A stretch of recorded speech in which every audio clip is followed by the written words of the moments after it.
अस्सलामु अलैकुम बच्चों, आज हम अदब के सफर पर निकलेंगे।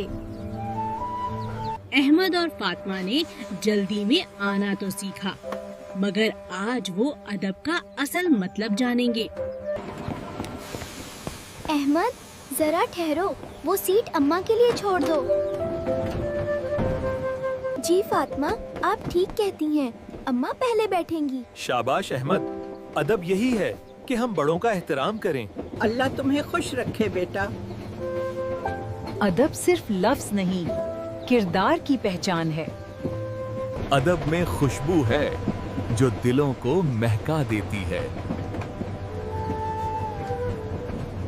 देखो बच्चों, फितरत भी आदाब सिखाती है, नरमी और सुकून के साथ। माफ कीजिए अम्मा, ये लीजिए। गलती मान लेना भी अदब की निशानी है। अदब मोहब्बत से पैदा होता है और मोहब्बत से बढ़ता है। जो बड़ों का एहतराम करता है वही दिलों की मंजिल पाता है।